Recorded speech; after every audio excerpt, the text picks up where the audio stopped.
So നമുക്ക് നോക്കേണ്ടത് like കുറച്ച് ബേസിക് ആയിട്ടുള്ള എക്സ്പ്ലനേഷൻസ് വേണമെന്ന് ഞാൻ പറഞ്ഞിട്ടുണ്ടായിരുന്നു. N8N വർക്ക് ഫ്ലോ എന്താണ്, അല്ലെങ്കിൽ അതിൻ്റെ അകത്തുള്ള ബാക്കിയുള്ള കുറച്ച് ഓപ്ഷൻസ് ഉണ്ട്. ഫോർ എക്സാമ്പിൾ ട്രിഗർ, അല്ലെങ്കിൽ എന്താണ് പാരാമീറ്റേഴ്സ്, അങ്ങനെ കുറച്ച് സാധനങ്ങളുണ്ട്. അപ്പോൾ ഇതിനെ പറ്റിയിട്ടൊരു ബേസിക് അണ്ടർസ്റ്റാൻഡിങ് നിങ്ങൾക്ക് ഉണ്ടെങ്കിൽ ഞാൻ പിന്നെ അങ്ങോട്ട് പറഞ്ഞു പോകുമ്പോഴത്തേക്ക് കുറച്ചുകൂടി ഒരു ഐഡിയ കിട്ടും. ഓക്കെ, സോ N8N എന്ന് പറഞ്ഞു കഴിഞ്ഞാൽ മോസ്റ്റ് പ്രോബബ്ലി നിങ്ങൾക്ക് മനസ്സിലാവുന്നത് എന്താണ്, it's a work flow automation ടൂളാണ്. മനസ്സിലായല്ലോ? എന്ന് പറഞ്ഞാൽ ഒരു ഓട്ടോമേഷൻ ബിൽഡ് ചെയ്യാൻ വേണ്ടിയിട്ട്, അല്ലെങ്കിൽ മൾട്ടിപ്പിൾ AI ടൂൾസിനെ കമ്പൈൻ ചെയ്തുകൊണ്ട് നമുക്കൊരു വർക്ക് ഫ്ലോ ബിൽഡ് ചെയ്യാൻ വേണ്ടിയിട്ട് യൂസ് ചെയ്യുന്ന ഒരു ടൂളിന് പറയുന്ന പേരാണ് എന്ത്, N8N. മനസ്സിലായല്ലോ? Connect different apps, services and data source to automate task often with little or no code. മനസ്സിലായല്ലോ? കോഡിംഗ് ഇല്ലാതെയും അല്ലെങ്കിൽ ചെറിയ രീതിയിലൊക്കെ കോഡിങ് ചെയ്തും വേണമെങ്കിൽ നമുക്ക് എന്ത് ചെയ്യാൻ പറ്റും, വർക്ക് ഫ്ലോസ് ബിൽഡ് ചെയ്യാൻ പറ്റുന്ന ഒരു ഓട്ടോമേഷൻ ടൂളാണ് N8N എന്ന് പറയുന്നത്. ക്ലിയർ ആണല്ലോ? ക്ലിയർ അല്ലേ? മൾട്ടിപ്പിൾ AI ടൂൾസ് നമ്മളവിടെ യൂസ് ചെയ്യും, അതും ക്ലിയർ ആണല്ലോ? ഓക്കെ, എന്ന് പറഞ്ഞാൽ എല്ലാത്തിനെയും കൂടെ ഒരു സ്ഥലത്ത് കൊണ്ടുവച്ചിട്ട് കുറച്ച് പരിപാടി ഒപ്പിക്കുക, വർക്ക് ചെയ്യിപ്പിക്കുന്ന ഒരു പരിപാടിയാണ്, ഒരു പ്ലാറ്റ്ഫോം എന്ന് വേണമെങ്കിൽ പറയാം. എല്ലാത്തിനെയും കൂടെ കമ്പൈൻ ചെയ്യാൻ പറ്റുന്ന ഒരു പ്ലാറ്റ്ഫോമാണിത്. Okay, a work flow is a complete automation you build എന്ന് പറഞ്ഞാൽ, ഒരു വർക്ക് ഫ്ലോ എന്ന് പറഞ്ഞാൽ എന്താണ്, നമ്മൾ മൊത്തത്തിൽ ഇപ്പോൾ ഫോർ എക്സാമ്പിൾ ഞാനിപ്പം ഓൾറെഡി ചെയ്തു വെച്ച ഒരു ഇത് ഞാൻ കാണിച്ചിരുന്നു അല്ലേ. ജസ്റ്റ് ഞാനത് ഒന്നുകൂടെ എടുക്കാം. ഓക്കെ, ഇവിടെ ഞാനൊരു വർക്ക് ഫ്ലോ ബിൽഡ് ചെയ്യാമെന്ന് വിചാരിക്കുക. ഫോർ എക്സാമ്പിൾ ഞാനൊരു ഫസ്റ്റ് സ്റ്റെപ്പ് ക്ലിക്ക് ചെയ്തിട്ട് ഓൺ ചാറ്റ് മെസ്സേജ് ഞാൻ കൊടുത്തു. ദെൻ അതിന് ശേഷം ഞാനിവിടെ ക്ലോസ് ചെയ്തു. അപ്പോൾ ഇവിടെ ഒരു എന്താണ്, ഓൺ ചാറ്റ് എന്ന് പറഞ്ഞിട്ടൊരു ഓപ്ഷൻ ഇവിടെ വന്നു. ഇതെന്താണെന്ന് വെച്ച് കഴിഞ്ഞാൽ എനിക്കിവിടെ ജസ്റ്റ് എന്താണ്, ഓപ്പൺ ചാറ്റ് എന്ന് പറഞ്ഞ് ക്ലിക്ക് ചെയ്ത് കഴിഞ്ഞാൽ എനിക്കിവിടെ ചാറ്റ് ചെയ്യാനുള്ള ഓപ്ഷൻസ് അവൈലബിൾ ആയിരിക്കും. ഓക്കെ, ഇതൊരു നോഡാണ്. ഓക്കെ, ഫസ്റ്റ് ഓഫ് ഓൾ ഇതൊരു നോഡാണ്.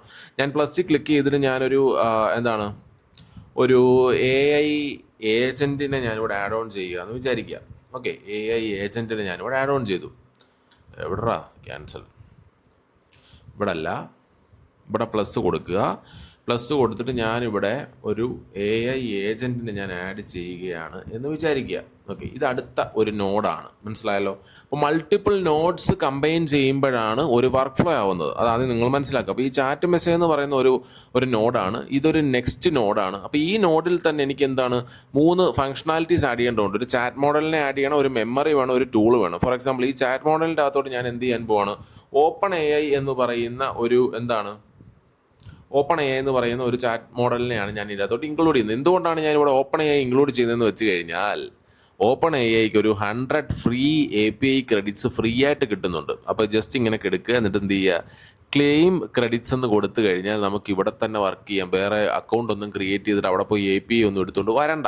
മനസ്സിലായല്ലോ? ജസ്റ്റ് എന്താ ചെയ്തത്, ഞാനിവിടെ ഓപ്പൺ AI എന്ന് പറയുന്ന ഈ ഒരു പ്ലസ് ഐക്കണിൽ ക്ലിക്ക് ചെയ്തു, സെർച്ച് ചെയ്തു, ഓപ്പൺ AIയിൽ ക്ലിക്ക് ചെയ്തു, ഞാൻ എന്ത് ചെയ്തു, ക്ലെയിം ക്രെഡിറ്റ്സ് കൊടുത്തു. മനസ്സിലായല്ലോ? അപ്പോൾ അതുപോലെ തന്നെ ഇപ്പോൾ മെമ്മറി എന്ന് പറഞ്ഞിട്ടൊരു ഓപ്ഷൻ, മെമ്മറി സിമ്പിൾ മെമ്മറി എന്ന് പറഞ്ഞിട്ടൊരു മെമ്മറി ഉണ്ട്, MongoDB ഉണ്ട്, നമുക്ക് പല രീതിയിലുള്ള മെമ്മറീസ് ഉണ്ട്. ഞാനൊരു മെമ്മറി ആഡ് ചെയ്തു.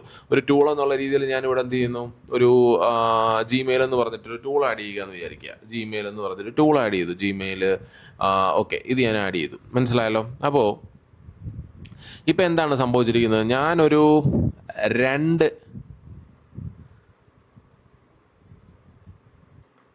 നോഡ് ഞാൻ ഇതിൻ്റെ അകത്ത് ആഡ് ചെയ്തിട്ടുണ്ട്. മനസ്സിലായല്ലോ? ഒരു നോഡ്, 2 നോഡ് ഞാൻ ഇതിൻ്റെ അകത്ത് ആഡ് ചെയ്തു. നോഡ് ആഡ് ചെയ്തിട്ട് ഞാൻ എന്ത് ചെയ്തിരിക്കുകയാണ്, ഞാൻ കുറേ കാര്യങ്ങൾ, ടൂൾസും ചാറ്റ് മോഡൽസും ഒക്കെ ഞാൻ ഇതിൻ്റെ അകത്ത് കണക്ട് ചെയ്തു. അപ്പോൾ ഇതെല്ലാം കൂടെ നടക്കുന്ന സമയത്ത് എനിക്കിപ്പോൾ ഒരു ഔട്ട്പുട്ട് വരുന്ന ഒരു പ്രോസസ്സിലേക്ക് പോവുകയാണെന്നുണ്ടെങ്കിൽ ഈ ഒരു മൊത്തം പ്രോസസ്സിനെ കൂടെ എനിക്ക് എന്ത് പറയാൻ പറ്റും, അതിനെ ഒരു എന്താണ്, വർക്ക് ഫ്ലോ എന്ന് പറയാൻ പറ്റും. ക്ലിയർ ആണല്ലോ? വർക്ക് ഫ്ലോ എന്താണെന്ന് മനസ്സിലായെന്ന് വിശ്വസിക്കുന്നു. വർക്ക് ഫ്ലോ എന്താണെന്ന് മനസ്സിലായെന്ന് വിശ്വസിക്കുന്നുണ്ട്. ജസ്റ്റ് ഇച്ചിരൂടെ വലുതാക്കാം. ഞാനിതെങ്ങനെയായിരുന്നു നേരത്തെ വലുതാക്കിയേ, ഇങ്ങനല്ല ഞാൻ വലുതാക്കിയത്, ഞാൻ വേറെ ഏതോ രീതി വലുതാക്കിയായിരുന്നു.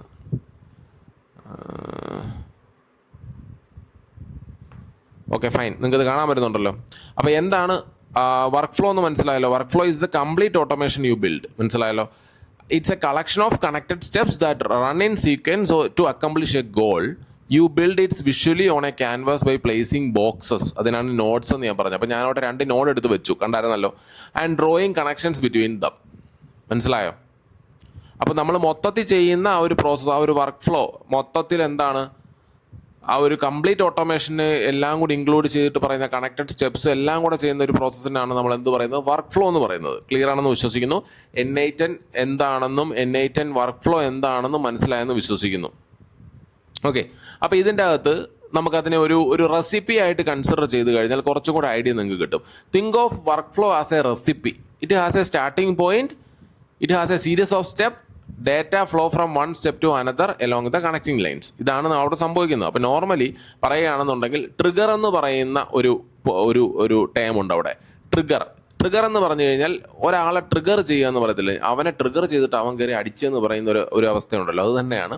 നമ്മളൊരു വർക്ക് ഫ്ലോ സ്റ്റാർട്ട് ചെയ്യണമെങ്കിൽ നമ്മൾ എന്ത് ചെയ്യണം, ഒരു ട്രിഗർ വേണം അവിടെ. നമ്മളിതെല്ലാം ചെയ്യുമ്പോൾ നിങ്ങൾക്ക് കുറച്ചുകൂടി ഐഡിയ കിട്ടും. But you need to understand something. ഒരു നോർമൽ അണ്ടർസ്റ്റാൻഡിങ് ഉണ്ടെങ്കിലേ നമുക്ക് ചെയ്യാൻ പറ്റത്തുള്ളൂ. അപ്പോൾ ഫസ്റ്റ് മനസ്സിലാക്കുക, ഫസ്റ്റ് ഓഫ് ഓൾ നമുക്കൊരു ട്രിഗർ വേണം. ഇപ്പം ഞാനിപ്പോൾ ഇവിടെ ക്രിയേറ്റ് ചെയ്ത ആ ഒരു വർക്ക് ഫ്ലോയ്ക്കകത്ത് എന്തായിരുന്നു ട്രിഗർ? ഇവിടെ ഒരു ചാറ്റ് ചെയ്യുക ഉള്ളതാണ് ഇവിടുത്തെ ട്രിഗർ എന്ന് പറയാം. ഞാനിപ്പോൾ ഒരു ഹായ് എന്നൊരു മെസ്സേജ് ഇടുമ്പോഴത്തേക്ക് ഇവിടെ ഒരു ട്രിഗറായി, മനസ്സിലായോ? ഒരു ട്രിഗർ സംഭവിച്ചു. ദാറ്റ് മീൻസ് ഈ ഒരു ഓട്ടോമേഷൻ സ്റ്റാർട്ട് ചെയ്യാൻ വേണ്ടിയിട്ട് ഒരു ട്രിഗർ ഇവിടെ സംഭവിച്ചു. ഇവിടെ ഞാൻ മെയിൽ കണക്ട് ചെയ്യാത്തത് കൊണ്ടാണ്, ഫൈൻ. ബട്ട് ഇവിടെ ഈ ഒരു വർക്ക് ഫ്ലോ സ്റ്റാർട്ട് ചെയ്യണമെങ്കിൽ ഞാൻ ഇവിടെ ചാറ്റിൽ എന്തെങ്കിലും പറഞ്ഞാലേ ഈ ഒരു വർക്ക് ഫ്ലോ സ്റ്റാർട്ട് ചെയ്യത്തുള്ളൂ. അതിനെയാണ് നമ്മൾ എന്ത് പറയുന്നത്, ട്രിഗർ എന്ന് പറയുന്നത്. മനസ്സിലാകുന്നുണ്ടല്ലോ? മനസ്സിലായില്ലെങ്കിൽ പറയണം, അങ്ങനത്തെ ഒരു പ്രശ്നമുണ്ട്. ഓക്കെ, പിന്നെ ഈ പറയുന്ന പ്രോസസ്സ് ഉണ്ടല്ലോ, it has a series of step. നമ്മളവിടെ മൾട്ടിപ്പിൾ സ്റ്റെപ്സ് നിങ്ങളിവിടെ കണ്ടു. ഓക്കെ, എന്ന് പറഞ്ഞാൽ ചാറ്റിൽ നിന്ന് ഏജന്റിലേക്ക് പോകുന്നു, അവിടുന്ന് ഓപ്പൺ AI ഇവിടെ ഇതിന്റെ ഫംഗ്ഷനാലിറ്റീസ് ചെയ്യും. ഇതെന്താണോ ഇപ്പം ഞാൻ ഒരു മെയിൽ സെൻഡ് ചെയ്യുന്ന ഒരു സംഭവമാണെന്നുണ്ടെങ്കിൽ ഓപ്പൺ AI ആയിരിക്കും ആ ഒരു മെയിൽ ഡ്രാഫ്റ്റ് ചെയ്യുന്നത്. ഇതിന്റെ ഡേറ്റ സ്റ്റോർ ചെയ്യുന്നത് ഈ ഒരു സിമ്പിൾ മെമ്മറിയിലായിരിക്കും. അവിടെ നിന്നായിരിക്കും നമ്മൾ ജിമെയിലിലേക്ക് അയക്കുന്നത്. മനസ്സിലായി? മെയിൽ അയക്കണമെന്നുണ്ടെങ്കിൽ ഇത് ജസ്റ്റ് ഒരു വർക്ക് ഫ്ലോ ആണെന്നുണ്ടെങ്കിൽ ഈ ഒരു സംഭവം വർക്കൗട്ട് ആണോ എന്നുണ്ടെങ്കിൽ ഒരുപാട് സീരീസ് ഓഫ് സ്റ്റെപ്സ് ഇവിടെ വരുന്നുണ്ട്. മനസ്സിലായല്ലോ? ക്ലിയർ അല്ലേ? ഒരുപാട് സ്റ്റെപ്സ് നമുക്കിവിടെ വരുന്നുണ്ട്. ക്ലിയർ അല്ലേ? ആക്ഷൻ എന്ന് പറഞ്ഞാൽ ട്രിഗർ നോഡുണ്ട്, ആക്ഷൻ നോഡുണ്ട്. അതുപോലെ തന്നെ ട്രിഗർ തന്നെ ഡിഫറെൻറ്റ് ടൈപ്സ് ഓഫ് ട്രിഗേഴ്സ് ഉണ്ട്. അപ്പോൾ ഇതെല്ലാം നമുക്ക് നോക്കണം. ജസ്റ്റ് നിങ്ങളൊന്ന് ഈ പറയുന്ന നോർമലി ഇതിനെ പറ്റിയിട്ടൊരു ബേസിക് അണ്ടർസ്റ്റാൻഡിങ് ഉണ്ടെങ്കിലേ നിങ്ങൾക്ക് ഈ പറയുന്ന ഓട്ടോമേഷൻ ബിൽഡ് ചെയ്യുമ്പോഴത്തേക്ക് മനസ്സിലാവത്തുള്ളൂ, അല്ലെങ്കിൽ നിങ്ങൾക്ക് ഒരു പിടിയും കിട്ടത്തില്ല. ഓക്കെ, അതുപോലെ തന്നെ ഡേറ്റ ഫ്ലോ എന്ന് പറയുന്ന ഒരു പ്രോസസ്സും ഉണ്ട്. എന്ന് പറഞ്ഞാൽ ഡേറ്റ ഫ്ലോ എന്ന് പറഞ്ഞാൽ എന്താണ്, from one step to next along the connecting lines എന്ന് പറഞ്ഞാൽ ഇപ്പോൾ ഫോർ എക്സാമ്പിൾ ഈ ഒരു ഓട്ടോമേഷനിലേക്ക് നോക്കുകയാണെന്നുണ്ടെങ്കിൽ ഇവിടുന്ന് ഈ ഒരു ഡേറ്റ ഇതിലേക്ക് ഫ്ലോ ചെയ്തു, അവിടുന്ന് ഇതിൻ്റെ ഫംഗ്ഷനാലിറ്റീസ് മൊത്തം നടന്നു. എന്ന് പറഞ്ഞാൽ ഓപ്പൺ AI യൂസ് ചെയ്തുകൊണ്ട് മെയിൽ ഡ്രാഫ്റ്റ് ചെയ്തു, അതിനെ മെമ്മറിയിലേക്ക് സ്റ്റോർ ചെയ്തു, എന്നിട്ട് എന്ത് ചെയ്യുന്നു, അത് നെക്സ്റ്റ് സ്റ്റെപ്പ് ആയിട്ടുള്ള ജിമെയിലിലേക്ക് പോകുന്നു. മനസ്സിലായല്ലോ? ഇത്രയും ആക്ഷൻസ് നമുക്കിവിടെ നടക്കുന്നുണ്ട് എന്നുള്ളതും കൂടെ നിങ്ങൾ മനസ്സിലാക്കുക. ഡേറ്റ ഫ്ലോ എവിടെ സംഭവിക്കുന്നുണ്ട്. അപ്പോൾ സീരീസ് ഓഫ് സ്റ്റെപ്സ് ആണ് നടക്കുന്നത്. അപ്പോൾ വർക്ക് ഫ്ലോയ്ക്ക് അത് എന്തൊക്കെയാണ് നടക്കുന്നത്? It has a starting point ഉണ്ട്, അതിനെയാണ് ട്രിഗർ എന്ന് പറയുന്നത്. അത് കഴിഞ്ഞിട്ടൊരു ആക്ഷൻ ഉണ്ട്, അത് കഴിഞ്ഞിട്ടൊരു ഡേറ്റ ഫ്ലോയും സംഭവിക്കുന്നുണ്ട്. ക്ലിയർ ആവുന്നുണ്ടല്ലോ? ഡേറ്റ ഫ്ലോ എന്ന് പറഞ്ഞാൽ ഇവിടുന്ന് കിട്ടുന്ന ഇൻപുട്ടിനെ ഇങ്ങോട്ട് ഫ്ലോ ചെയ്യിപ്പിക്കുന്നു, എന്നിട്ട് ഇതിനെ കിട്ടുന്ന സംഭവം ഈ ഓപ്പൺ AI സിമ്പിൾ മെമ്മറിയിലേക്ക് സ്റ്റോർ ചെയ്തിട്ട് അതിൻ്റെ ഔട്ട്പുട്ടിനെ നമ്മൾ എന്ത് ചെയ്യുന്നു, സെൻഡ് മെസ്സേജിലേക്ക് അയക്കുന്നു. അപ്പോൾ ഇവിടെ ഒരു ഡേറ്റ ഫ്ലോയും നടക്കുന്നുണ്ട്, ഒരു ട്രിഗർ നടക്കുന്നുണ്ട്, ഒരു ആക്ഷൻ നടക്കുന്നുണ്ട്, സ്റ്റെപ്പ് ബൈ സ്റ്റെപ്പ് പ്രോസസ്സ് ഇവിടെ നടക്കുന്നുണ്ട്. മനസ്സിലായല്ലോ? ക്ലിയർ അല്ലേ? ഒരു ബേസിക് അണ്ടർസ്റ്റാൻഡിങ് കിട്ടുന്നുണ്ടല്ലോ? ഓക്കെ, ഒരു പുതിയ ടോപ്പിക്കിലേക്ക് കടക്കുമ്പോൾ ചെറിയ ബുദ്ധിമുട്ടുണ്ടാവും, പക്ഷേ അത് സ്വാഭാവികമായി പിന്നെ ശരിയായിക്കോളും. Okay, thank you. നെക്സ്റ്റ് വീഡിയോയിൽ ബാക്കി എക്സ്പ്ലെയിൻ ചെയ്യാം, അല്ലെങ്കിൽ എല്ലാം കൂടെ പറഞ്ഞ് കുളമാവും.